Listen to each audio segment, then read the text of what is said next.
और सभी प्यारे भक्तों को व्यासपीठ से प्यार भरी राधे राधे।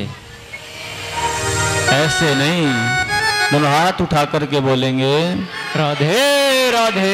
थोड़ा और जोर से श्री राधे। एक बार और जोर से बोल। की कृपा के पात्र हैं आप सभी भगवत प्रेमी, जो नित्य ही आपको भगवान की कथा की सत्संग की प्राप्ति हो रही है।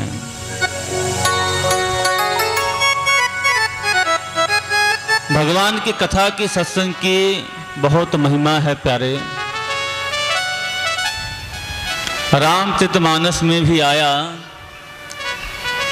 कि तात स्वर्ग अपवर्ग सुख धरिए तुलाय कयंग, तुलना ताहि सकल मिले जो सुख लव सत संग। तात स्वर्ग अपवर्ग सुख धरिए तुलाय के अंग, तुल ना ताहि सकल मिले जो सुख लव सत्संग। मेरे प्यारे, जो सुख वास्तव में ठाकुर जी की कथा से हमें प्राप्त होता है, सत्संग से जो हमें जिस आनंद की प्राप्ति होती है, जिस सुख की प्राप्ति होती है, वो सुख कहते हैं स्वर्ग में जाकर के भी जीव को प्राप्त नहीं होता है। स्वर्ग में और सुख बहुत हैं जो जीव को मिलते हैं, पर ये सुख नहीं मिलता है, ये आनंद नहीं मिलता है। क्यों? क्योंकि स्वर्ग लोक में ऐसी कोई व्यवस्था नहीं है जहां हम बैठ कर के भगवान की कथा सुने। वहां पर ऐसी कोई व्यवस्था नहीं है। कोई व्यास जी, कोई गुरु जी आपको भगवान की कथा सुनाए, ऐसा कुछ नहीं है। बहुत सुख है स्वर्ग में, पर यह सुख नहीं है। तो मेरे प्यारे, फिर ऐसे स्वर्ग का भी हमने क्या करना जिसमें ये सुख ना हो, जहां मेरे ठाकुर की कथा ना हो, कीर्तन ना हो, सत्संग ना हो, जहां ये सुख ही ना हो, तो ऐसे सुख का हम क्या करेंगे? क्यों? क्योंकि हमारे लिए सबसे बड़ा सुख तो हमारे ठाकुर जी हैं, उनकी कथा है, उनका कीर्तन है।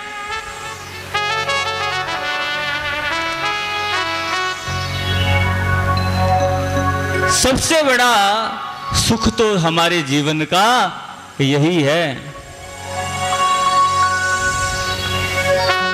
और इसी से सभी भक्तों को सुकून है।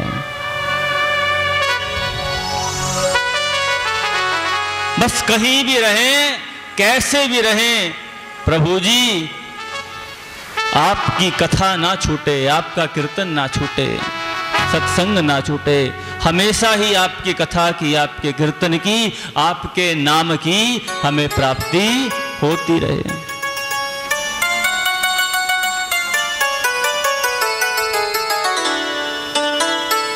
राधा रानी सरकार की जय, बरसाने वारी की। तो स्वर्ग में तो बरसाना नहीं मिलेगा, भगवान की कथा नहीं मिलेगी, कीर्तन नहीं मिलेगा, तो फिर स्वर्ग में जाना पसंद करोगे?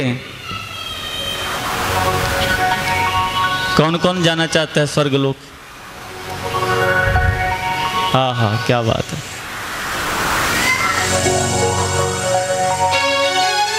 अरे स्वर्ग लोक जो है, ये भगवान की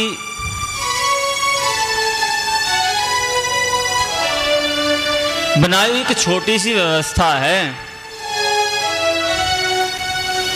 जहां का सुख कोई बहुत बड़ा सुख नहीं है। थोड़े से पुण्य कर्म करो, उसके बल पर स्वर्ग चले जाते हैं। अरे स्वर्ग तो ऐसे चले गए मानो किसी 5 स्टार होटल में चले गए हों। वहाँ की जो शान शौकत होती है, वहाँ का जो चमक धमक जो होती है, और नृत्य होता रहता है, गाने बजते रहते हैं। हाँ, ऐसा ही स्वर्ग में है। अप्सराएं वहाँ पर नाचती रहती हैं। शरीर दिव्य होता है, शरीर में किसी प्रकार का कोई रोग दोष नहीं होता है, और बस वो सब आनंद मिलता रहता है। जैसे कि 5 स्टार होटल में आप चले गए, बढ़िया से होटल में चले गए, बस वैसी व्यवस्था है स्वर्ग की।